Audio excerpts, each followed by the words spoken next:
کسی نے اپنے صدقات و خیرات، کسی نے اپنے عطیات. الحمدللہ میں سب کے لیے دعا کرتا ہوں اللہ تعالیٰ آپ کے اس دینے کو قبول فرمائے، جنت الفردوس کا اعلیٰ مقام اللہ آپ سب کو نصیب فرمائے، اور اللہ آپ کے صغیرہ کبیرہ گناہوں کو معاف فرمائے، عذاب قبر اور عذاب جہنم سے اللہ آپ کی حفاظت فرمائے، اور دنیا کے ہر فتنوں سے نجات دلاتے ہوئے دنیا اور آخرت کی تمام بھلائیاں اور خوشیاں اللہ آپ کو نصیب فرمائے. آمین. جزاک اللہ. محمد طاہر الدین صاحب کی اس گراں قدر تحفے کو اللہ قبول فرمائے. یہ جامعہ کے لیے 10,000 روپیہ.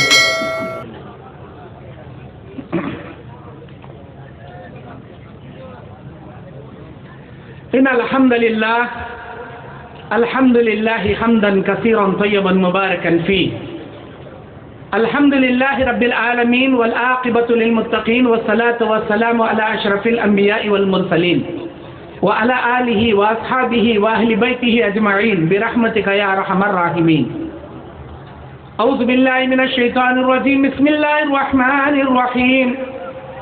یا ایھا الذین آمنوا اتقوا اللہ حق تقاتہ ولا تموتن الا وانتم مسلمون. يا أيها الناس اتقوا ربكم الذي خلقكم من نفس واحدة وخلق منها زوجها وبث منهما رجالا كثيرا ونساء واتقوا الله الذي تساءلون به والأرحام إن الله كان عليكم رقيبا. يا أيها الذين آمنوا اتقوا الله وقولوا قولا سديدا يصلح لكم أعمالكم ويغفر لكم ذنوبكم ومن يطع الله ورسوله فقد فاز فوزا عظيما. وقال الله تبارك وتعالى في كلامه المجيد والفرقان الحميد ما للظالمين من حميم ولا شفيع يطاع. وقال الله تعالى في موضع آخر وما للظالمين من نصير. وقال النبي صلى الله عليه وسلم اتقوا الظلم فإن الظلم ظلمات يوم القيامة. رواه المسلم. رب اشرح لي صدري ويسر لي أمري واحلل عقدة من لساني يفقهوا قولي. ربي زدني علما. اللهم انفعني بما علمتني وعلمني ما ينفعني وزدني علما. اللهم زينا بزينة الإيمان وجعلنا هداة مهتدين. سبحانك لا علم لنا إلا ما علمتنا إنك أنت العليم الحكيم. آج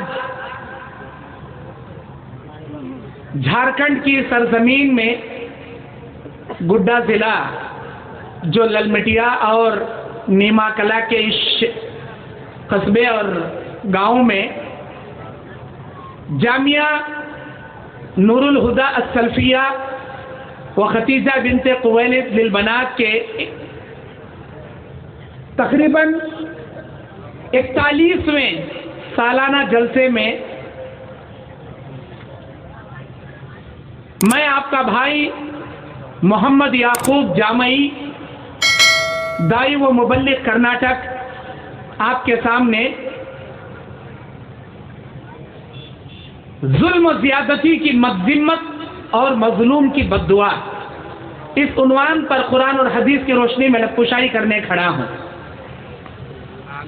کافی دور سے میں اور میرے بھائی مولانا عبدالرزاق صاحب جامعی حفظہ اللہ کرناٹک کی سرزمین سے آپ کی محبت اور دعوت نامے پر یہاں تشریف لائے ہیں. بڑی خوشی ہوتی ہے جب یہاں کا نظارہ ہم دیکھتے ہیں. یہاں آپ لوگوں کے اندر رات بھر جلسہ گاہ میں بیٹھ کر تقریریں سننے کا شوق، پھر اللہ کے راہ میں آپ لوگوں کے دینے کا یہ شوق، یہ سب سے نمایاں ہے. ہمارے کرناٹک میں ایسا رواج نہیں ہے. جلسے ہوتے ہیں دن بھر یا عصر سے عشاء تک، رات 10 بجے ختم ہو جاتے ہیں. ماشاءاللہ آپ لوگوں کا جذبہ، آپ لوگوں کا شوق بڑا نمایاں ہے. اللہ اسے قبول فرمائے.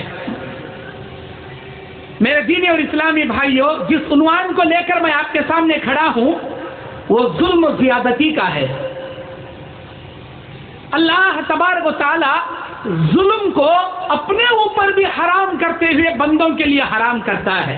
اللہ کہتا ہے یا عبادی، اے میرے بندو، انی حرمت الظلم علی فتحرموا بینکم، میرے بندو میں نے اپنے اوپر ظلم کرنے کو حرام کر لیا ہے، تم بھی آپس میں ظلم کو حرام کر لو. یعنی تم آپس میں ظلم مت کرو. ظلم کرنا مجھے گوارا نہیں ہے، مجھے پسند نہیں ہے. اللہ قرآن مجید میں کہتا ہے ما للظالمین من حمیم ولا شفیع یطاع، ظلم کرنے والے ظالمین کا قیامت کے دن نہ کوئی دوست ہوگا، نہ کوئی مددگار ہوگا، نہ اس کا کوئی سفارشی ہوگا. وما للظالمین من نصیر، نہ ظالمین کے لیے کوئی مددگار ہوگا. سورہ غافر کی 18 اور سورہ حج کی 71ویں آیت میں اللہ کہتا ہے. اور اللہ تبارک و تعالی سب سے زیادہ انصاف کرنے والا، انصاف کو قائم کرنے والا، انصاف کو پسند کرنے والا، وہ خود بھی ظلم نہیں کرتا اور لوگوں کے ظلم کو بھی وہ برداشت نہیں کرتا. اللہ تبارک و تعالیٰ کے نبی صلی اللہ علیہ وسلم بیان فرماتے ہیں، جابر ابن عبداللہ حدیث کے راوی، کہ اے میرے امتیوں اتقوا الظلم، ظلم کرنے سے بچو، فإن الظلم ظلمات یوم القیامہ، اس لیے کہ ظلم قیامت کے دن کئی تاریکیاں لے کر انسان کے سامنے کھڑا ہو جائے گا. تاریکیاں، اندھیرا. انسان دنیا میں روشنی میں رہے گا لیکن قیامت کے دن اندھیری کوٹری میں کھڑا رہے گا، اسے کچھ نظر نہیں آئے گا. میرے بھائیوں، یہ اندھیرا پن، یہ تاریکیاں ایک ظلم کرنے والے ظالم کو اللہ دے گا، اور قیامت کے میدان میں وہ انصاف کرنے والا پروردگار ہر ایک کا بدلہ دلائے گا. اور یہ ظلم و زیادتی حقوق العباد سے جڑا ہوا مسئلہ ہے. حقوق اللہ کے معاملے میں کچھ کمی بیشی کرو تو اللہ معاف کر دے، لیکن حقوق العباد کے معاملے میں اگر آپ کمی بیشی کرو گے، اللہ آپ کو اس وقت تک معاف نہیں کرے گا جب تک آپ کا بھائی آپ کو معاف نہیں کرے گا. قیامت کے میدان میں اللہ تبارک و تعالی 2 بکریوں کو حاضر کرے گا. ان 2 بکریوں میں سے ایک سینگ رکھنے والی بکری جو دنیا میں بغیر سینگ والی بکری کو ماری ہوگی، اللہ قیامت کے دن سینگ والی بکری کے سینگ نکال لے گا اور بغیر سینگ والی بکری کو سینگ دے کر بولے گا اے بکری تو بھی مار کے ویسے ہی بدلہ لے لے جیسے دنیا میں اس نے تجھے مار کر ظلم کیا تھا. کس کا بدلہ دلا رہا ہے اللہ؟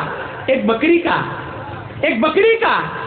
اس بکری جس بکری کے لیے نہ جنت ہے نہ جہنم ہے، اس جانور کے لیے اللہ بدلہ دلا رہا ہے جس جانور کو جنت اور جہنم کا مکلف اللہ نہیں بنایا. لیکن ظلم جانوروں میں بھی اللہ برداشت نہیں کرتا، اس کو بھی اللہ بدلہ دلائے گا. جب ایک بے زبان جانور بکری کو اللہ بدلہ دلا سکتا ہے تو ہم جیسے ظالموں کو اللہ کیا چھوڑے گا؟ جبکہ ہمارے لیے جنت و جہنم اللہ بنایا. میرے دینی اور اسلامی بھائیوں، اللہ کے نبی صلی اللہ علیہ وسلم کے سامنے صحابہ کرام حضرت عمر بن خطاب بیان کرتے، ہم خطبہ حجۃ الوداع میں نبی کے سامنے کھڑے ہیں. نبی علیہ السلام دجال کے صفات بیان کرنے کے بعد کہتے ان اللہ حرم علیکم دماؤکم واموالکم کحرمت یومکم ھذا وفی بلدکم ھذا وفی شہرکم ھذا. اے میرے امتیوں، بے شک ایک مومن کے خون کو اللہ نے حرام کر دیا جیسے اللہ نے اس شہر مکہ کو حرام حرمت والی جگہ بنایا، اس حرمت والے مہینے ذی الحجہ کو اللہ نے جیسے حرمت والا بنایا، اس زمین کو جیسے حرمت والا بنایا، ایک مومن کا خون بھی اللہ نے ایسے حرمت کے ساتھ حرام کر دیا. کسی کے لیے جائز نہیں کہ وہ کسی کا خون ناحق بہائے یا کسی پر ظلم و زیادتی کرے. میرے دینی اور اسلامی بھائیوں، ابو موسیٰ اشعری رضی اللہ تعالیٰ عنہ بیان کرتے ہیں، اللہ کے نبی صلی اللہ علیہ وسلم نے کہا ان اللہ لیملی للظالم، اللہ ظلم کرنے والے ظالم کو ڈھیل دیتا ہے. وہ دیکھتا ہے کہ یہ ظالم کب تک ظلم کرے گا، کتنا بھی ظلم کرے گا. ایک استاد کو ڈھیل دیتا ہے کہ وہ اپنے شاگردوں پہ ظلم کرے، ایک آقا کو، ایک مالک کو ڈھیل دیتا ہے کہ وہ اپنے نوکر چاکروں غلاموں پہ ظلم کرے، ایک رعایا کے حاکم کو ڈھیل دیتا ہے کہ وہ اپنے ماتحت میں رہنے والے رعایا پہ ظلم کرے، اور ایک امیر کو اور ایک جماعت کو، جمعیت کے ذمہ دار کو اور ایک گھر کے سرپرست کو، ہر کسی کو اللہ ظلم دیتا ہے، کسی ساس کو ظلم دیتا ہے کہ وہ اپنے بہو پہ ظلم کرے۔ لیکن یاد رکھے، جب ظلم کرنے والا ظالم حد سے آگے بڑھتا ہے، فَإِذَا أَخَذَتْهُ لَمْ يُفْلِتْهُ، جب اللہ کی قدرت اسے پکڑتی ہے تو اسے کوئی نہیں چھڑا سکتا، اللہ کی طاقت سے کوئی نہیں بچا سکتا۔ فَإِذَا أَخَذَهُ أَخَذَ الْقُرَى وَهِيَ ظَالِمَةٌ، جیسے کہ اللہ نے ان بستی والوں کو پکڑا جو بہت ہی بڑے ظالم تھے، ان اخذہ علیم شدید، بے شک اس اللہ کی پکڑ بڑی سخت ہوتی ہے۔ میرے دینی اور اسلامی بھائیوں، سورہ یاسین میں اس کا ذکر اللہ کرتا ہے، وَاضْرِبْ لَهُمْ مَثَلًا أَصْحَابَ الْقَرْيَةِ إِذْ جَاءَهَا الْمُرْسَلُونَ، کیا تمہیں معلوم نہیں، اے میرے نبی ان کے سامنے ان بستی والوں کی مثال بیان کرو، جب بستی میں ایک نبی اللہ کا نبی بن کر آیا، اللہ کے دین کی دعوت کا کام کرنے لگا، لوگوں نے اسے مارا اور اپنے پیروں تلے، جانوروں کے پیروں تلے اسے روننا شروع کیا۔ اسی وقت اللہ بستی کے کنارے ایک اور ایک شخص کو نبوت دیا، اور وہ بھی نبی اللہ کے ان بستی والوں کے سامنے آ کر کہتا ہے، لوگو اس آدمی پر کیوں ظلم کرتے ہو، چھوڑو، وہ اپنی دعوت پر تم سے روٹی نہیں مانگتا، وہ تمہارے آخرت کی فکر کرتے ہوئے کہتا ہے ایک اللہ کا اعلان کرو کامیاب ہو جاؤ گے، اس کی بات پسند آئے تو قبول کرو، نہ پسند آئے تو چھوڑ دو، ظلم کیوں کرتے ہو؟ یہ بھی اس کی جیسی باتیں کرتا ہے، چلو اسے بھی مارتے ہیں۔ انہوں نے پہلے نبی پر ظلم کر رہے تھے، جیسے ہی ایک دوسرے نبی آ کر ان کو سمجھائے، دوسرے نبی پر بھی ظلم کرنا شروع کیا۔ اللہ کی قدرت نے ان بستی والوں کو پکڑ لیا، آسمان سے چیخ آئی، اللہ زمین کو پھاڑ کر ساری بستی والوں کو زمین میں دھسا دیا۔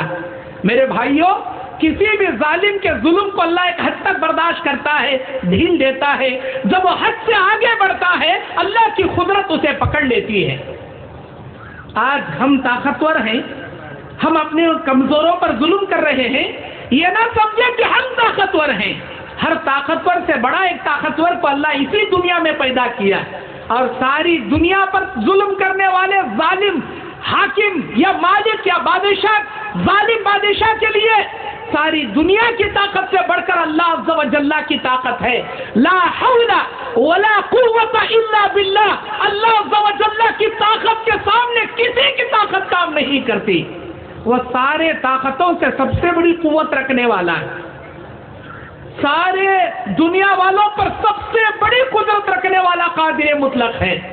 میرے دینی اور اسلامی بھائیوں، اتنا ہی نہیں، اللہ کے نبی صلی اللہ علیہ وسلم، بخاری مسلم کی روایت، حضرت معاذ ابن جبل کو یمن کا گورنر بنا کر بھیج رہے ہیں۔ نبی علیہ الصلوۃ والسلام معاذ ابن جبل سے کہتے، اے معاذ، تم اہل کتاب کی جانب جا رہے ہو، ان کو توحید کی دعوت دینا، نماز کا حکم دینا، روزوں کے بارے میں بتانا، زکوٰۃ کے بارے میں بتانا، فلاں فلاں ساری چیزیں سمجھا کر جب جا رہے تھے معاذ ابن جبل، نبی نے آخر میں کہا، یا معاذ واتقی دعوت المظلوم، اے معاذ مظلوم کی بد دعا سے بچنا، فَإِنَّهُ بَيْنَ اللَّهِ وَلَيْسَ حِجَابٌ، اس لیے کہ اللہ کے اور بندے کے درمیان مظلوم کی بد دعا اور اللہ کے درمیان کوئی پردہ نہیں ہوتا۔ اللہ تبارک و تعالیٰ سے جب کوئی مظلوم ہاتھ اٹھا کر بد دعا کرتا ہے، اس کی بد دعا ساتوں آسمان چیرتے ہوئے عرش معلیٰ تک پہنچ جاتی ہے۔ ہمیشہ مظلوم کی بد دعا سے بچنا۔ اے معاذ، کبھی مظلوم کی بد دعا نہیں لینا، اللہ کے نبی صلی اللہ علیہ وسلم وصیت کرتے بھیج رہے۔ میرے دینی اور اسلامی بھائیوں، اللہ کے نبی صلی اللہ علیہ وسلم بیان فرماتے ہیں کہ بے شک جو بھی دنیا میں کسی بھی شخص پر ظلم کرے گا، کسی بھی انسان پر ظلم کرے گا، اگر مظلوم نے بد دعا کر دیا، اس ظالم کو اللہ دنیا میں بھی سزا دے گا، آخرت میں بھی سزا دے گا۔ اور ظلم کی انتہا، جب کوئی انسان اللہ کے نبی علیہ الصلوۃ والسلام نے کامل مسلمان مومن کی علامت کیا بتائے؟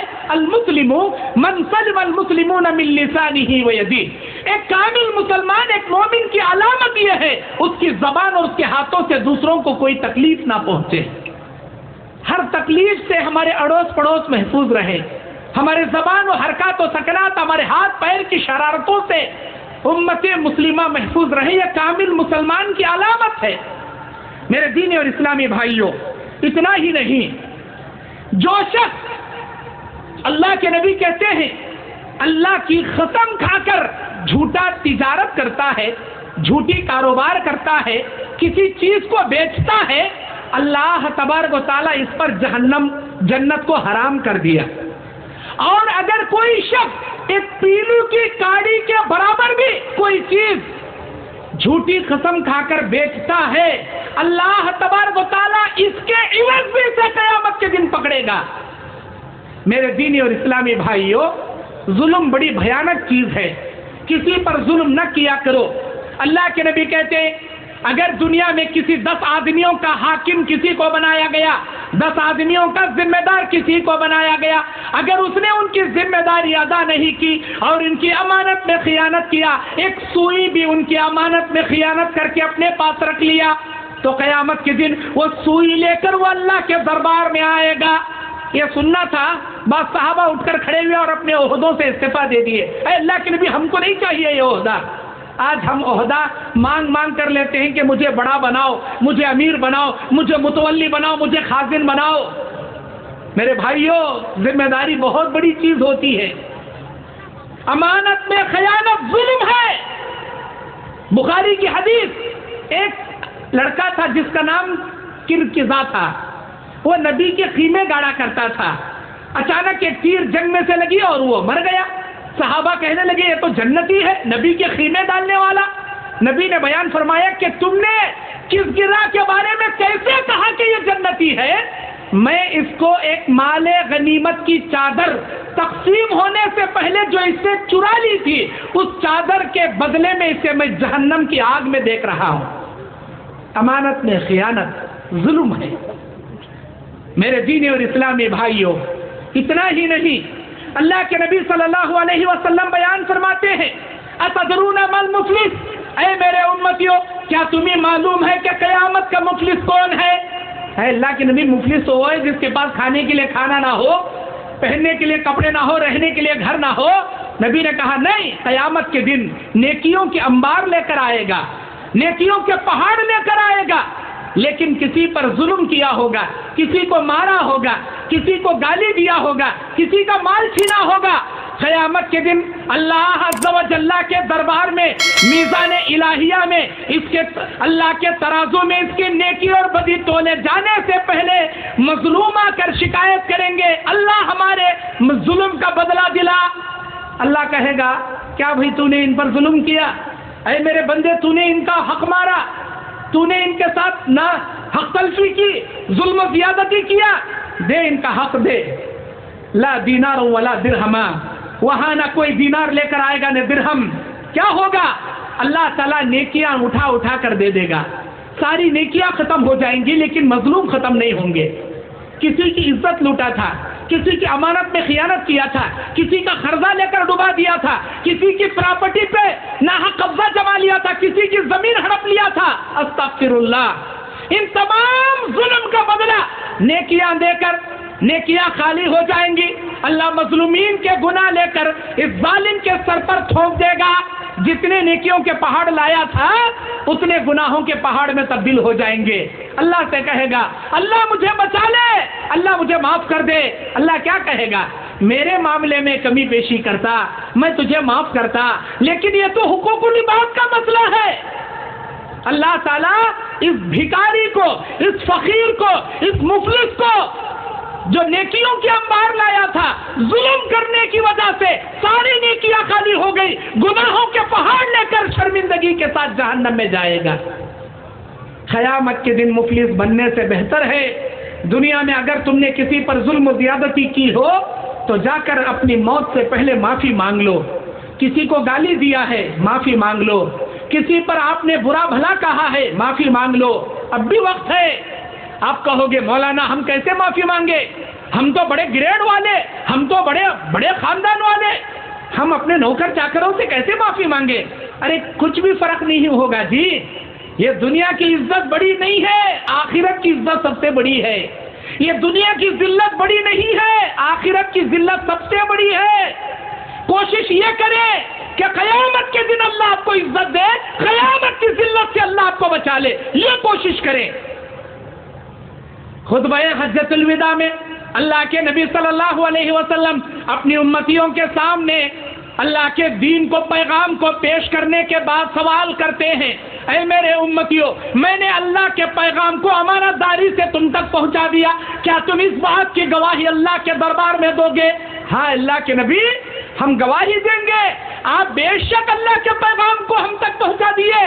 اللہم اشہد، اللہم اشہد، اللہم اشہد، اللہ تو گواہ رہنا، تو گواہ رہنا، تو گواہ رہنا، میں نے تیرے پیغام کو تیرے بندوں تک امانت داری سے، پوری دیانت داری سے پہنچا دیا۔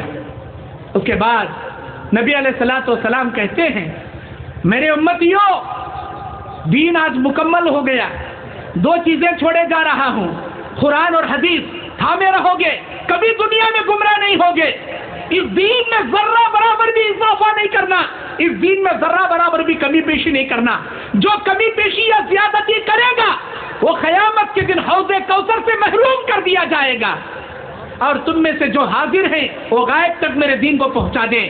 اس کے بعد نبی نے ایک جملہ کہا، اے میرے امتیوں، میں اتنے سال تمہارے درمیان زندگی گزارا، جانے انجانے میں اگر مجھ سے کسی کو ٹھیس پہنچی ہو، تکلیف پہنچی ہو، وہ مجھے معاف کر دے یا آ کر میرا بدلہ لے لے، قیامت کے دن اللہ کے دربار میں میری گرفت نہ کرے۔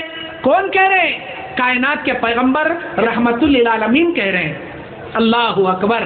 آج ہم اپنے بھائیوں سے معافی مانگنے تیار نہیں، آج ہم کسی کا مال جو لوٹ لیا ہے، چوری کر لیا ہے، ناحق قبضہ جما لیا ہے، اس کا مال لوٹانے تیار نہیں۔ کیا سمجھتے ہیں ہماری عزت کم ہو جائے گی، ہمارا وقار کم ہو جائے گا؟ ارے کائنات کے پیغمبر سے بڑی عزت کیا جی تمہاری؟ کائنات کے پیغمبر سے بڑی حیثیت کیا جی تمہاری؟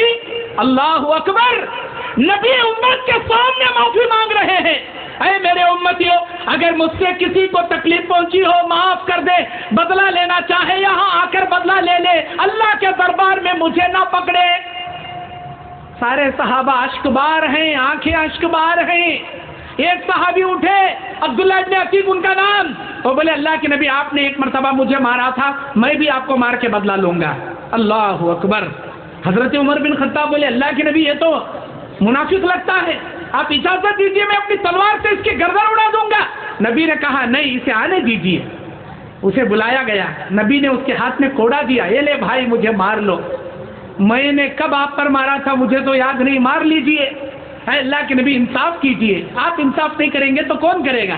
جب آپ نے مجھے مارا تھا میرے بدن پہ چادر نہیں تھی، آج آپ کے بدن پہ چادر ہے، انصاف کا تقاضا یہ ہے آپ اپنی چادر نکالیں، میں آپ کو ویسے ہی ماروں گا جیسے آپ نے مجھے مارا۔ اللہ اکبر! نبی اپنی چادر نکال دیے، اس کے سامنے سلنڈر ہو گئے۔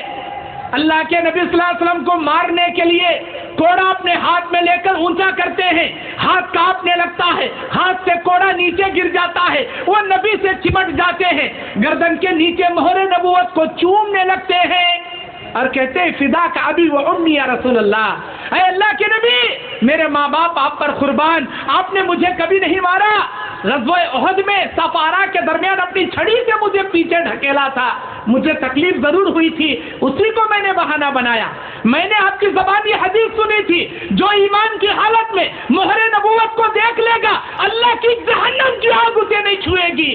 اے اللہ کے نبی میں اسی بہانے سے آپ کی مہر نبوت کو چومنا چاہتا تھا۔ اللہ کے نبی نے کہا میں دعا کرتا ہوں اللہ تجھ پر جہنم کی آگ حرام کر دے۔ اس واقعے سے عبرت کیا ملتی ہے ہم کو؟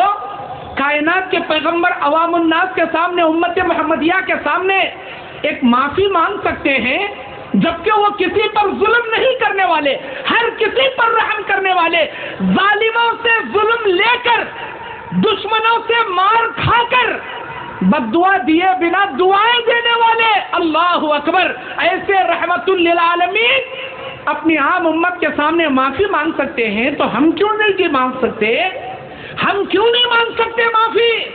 کون سا پوزیشن گھٹ جائے گا ہمارا؟ کون سی حیثیت گھٹ جائے گی ہماری؟ میرے دینی اور اسلامی بھائیوں، اتنا ہی نہیں، اللہ کے نبی صلی اللہ علیہ وسلم ایک مظلوم کی بددعا سے بچنے کی ترغیب ہمیشہ دیے کہ کسی مظلوم کی بددعا آپ مت لو۔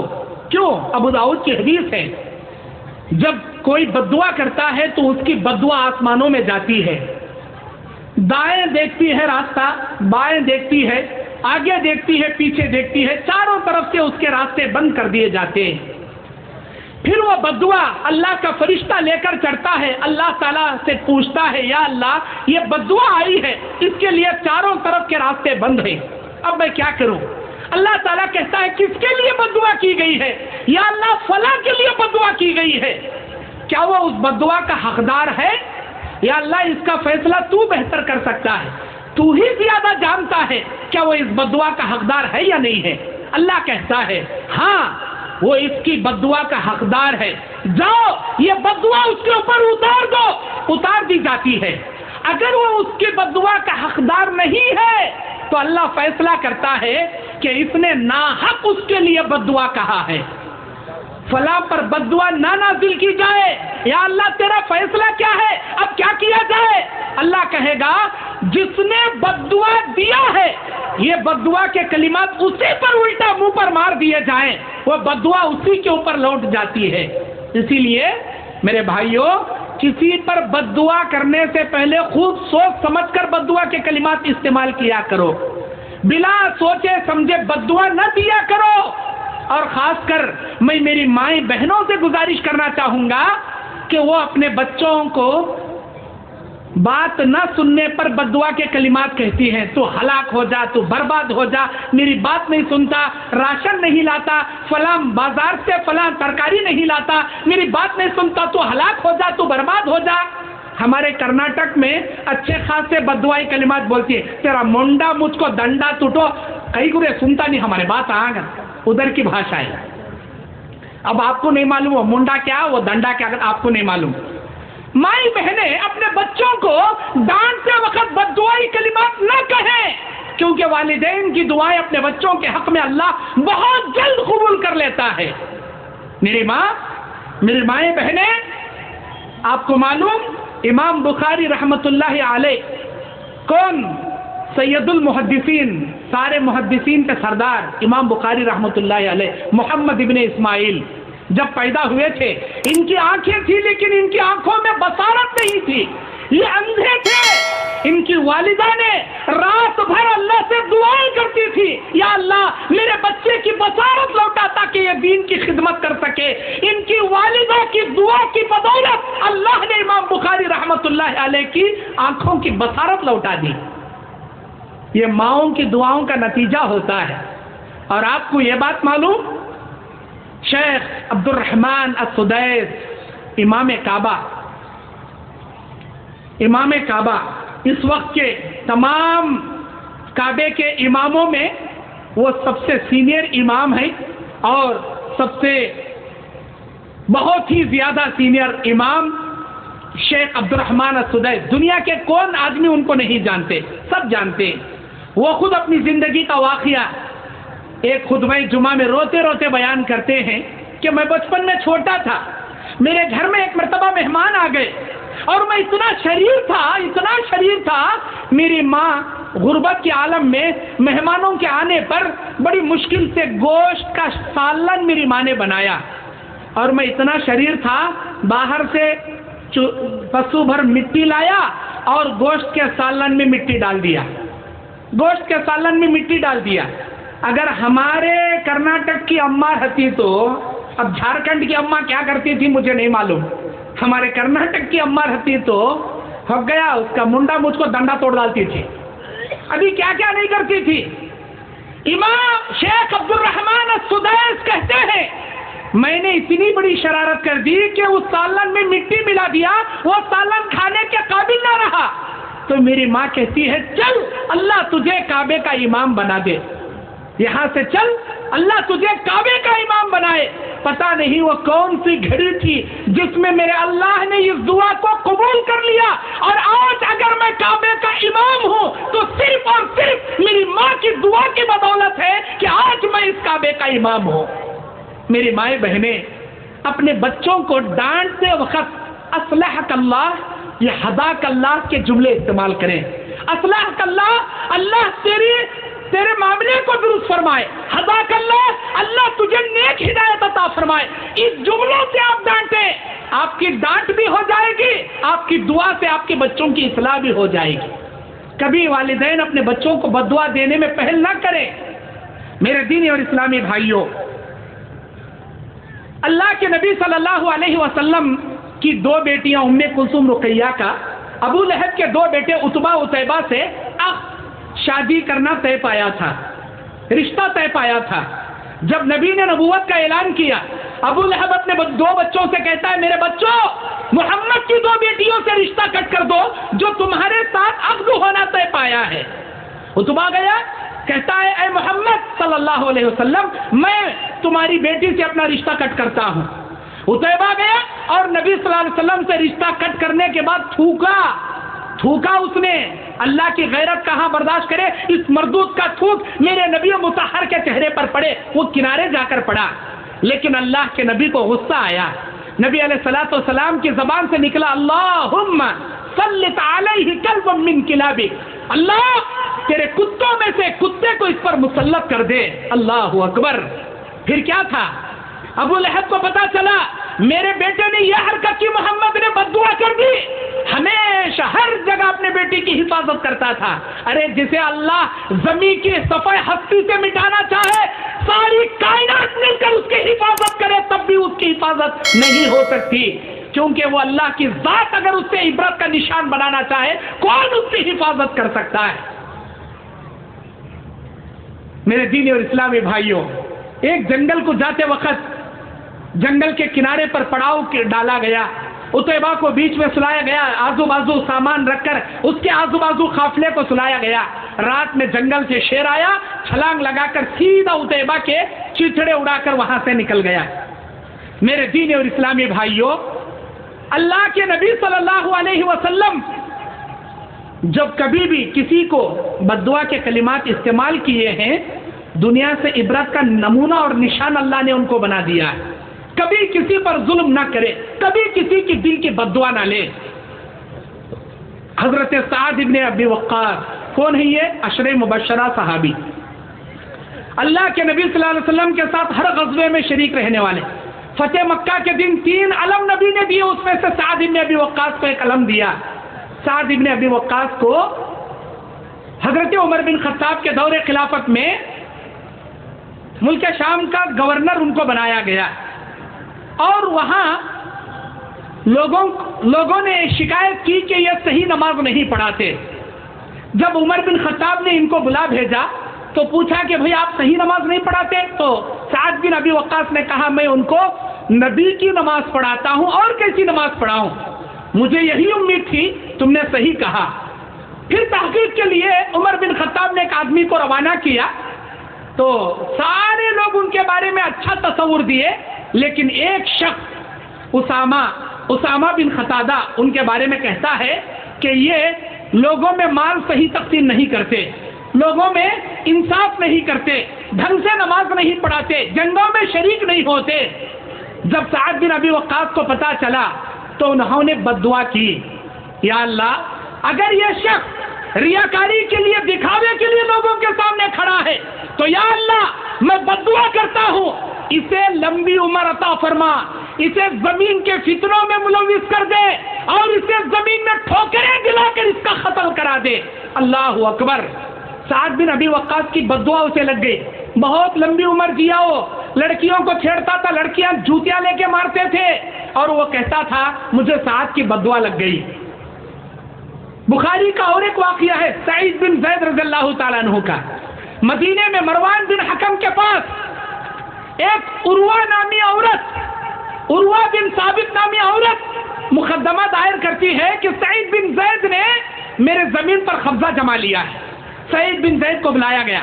سعید بن زید کہتے ہیں میں نے اللہ کے نبی کے زبان سے یہ حدیث سنی ہے، من اخذ شبرا من الارض ظلما یطوقه فی عنقه من 7 ارضین یوم القیامہ، جو آدمی کسی کی زمین پر ایک بالشت زمین بھی ناحق قبضہ جما لے گا، اللہ 7 زمینوں کا طوق بنا کر اس کے گلے میں ڈال دے گا۔ بھلا یہ حدیث میں نے نبی کے زبان سے اپنے کانوں سے سنا ہے، میں عروہ کی زمین کو اپنی زمین کیوں کہوں گا؟ مروان بن حکم نے کہا آپ صحابی رسول ہیں، آپ سچ کہتے ہیں، یہ زمین آپ کی ہے۔ اس وقت سعید بن زید نے عروہ کے لیے بددعا کیا تھا کہ اللہم ان کانت الامرأۃ کاذبہ، یا اللہ اگر یہ عورت جھوٹی ہے فکانت عمیہ، اللہ اسے اندھی کر دے، وقتلہ فی ارضی، اے اللہ اسی زمین میں اسے ٹھوکریں مار کر قتل کرا دے۔ عروہ اندھی ہو گئی اور گڑھوں میں گرتی تھی، لوگوں کو بولتی تھی مجھے سعید کی بددعا لگ گئی۔ اس زمانے میں سعید بن زید کی بددعا اتنی مشہور ہو گئی، اگر کوئی آدمی کسی پر ظلم کرتا تو وہ اپنی بددعا میں اس طرح بولتا تھا، یا اللہ سعید بن زید کی بددعا سے عروہ کو تو نے جیسے اندھا کر دیا، اے اللہ مجھ پر ظلم کرنے والے ظالم کو تو ایسے ہی اندھا کر دے۔ لوگ سعید بن زید کی بددعا کو اپنی بددعا میں تمثیل دیا کرتے تھے۔ میرے بھائیوں، بتانے کا مقصد یہ ہے کسی پر ظلم نہ کریں۔ اگر آپ نے کسی کا مال لیا ہے، کسی کو گالی دیا ہے، کسی کی عزت سے کھیلا ہے، کسی کی زمین کو ٹھیس پہنچایا ہے، آپ کی موت آنے سے پہلے اس سے معافی مانگ لیں، ورنہ اللہ کے پاس حقوق و لباس کے جب فیصلے کیے جائیں گے، اللہ ہرگز معاف نہیں کرے گا جب تک آپ کا بھائی آپ کو معاف نہیں کرے گا۔